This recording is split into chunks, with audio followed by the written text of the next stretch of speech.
Nagkaroon ng formation ang iba't ibang ministries sa St. Pio o Pietrelcina Parish. Isang pagtalakay sa pagdiriwang ng banal na misa sa hapag ng Panginoon ang topic ng formation kanina. Nagbigay din ng mga iba't ibang suhestyon kung papaano mapagbubuti ang iba't ibang ministries. Meron tayong altar servers. Sila yung mga tumutulong sa kaparian natin sa mga gawaing pang-altar. Ang mga lay ministers naman ay tumutulong sa pari upang makapagbigay ng komunyon.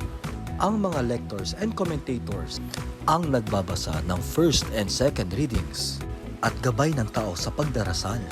Ang music ministry naman o ang choir ang gumagabay sa mga tao sa pagkanta. Ang Mother Butler Guild naman ang nangangalaga ng kagamitan sa misa.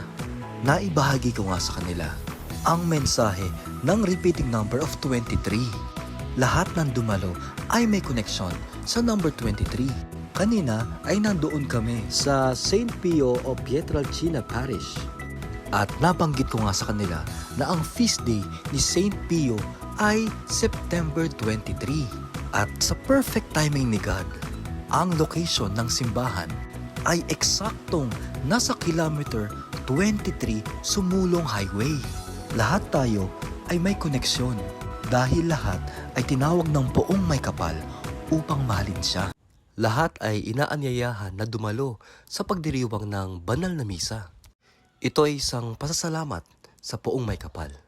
Magbigay tayo ng kung anumang partisipasyon na kaya nating ibahagi sa inyong simbahan. Huwag tayong mahiya na mag-participate.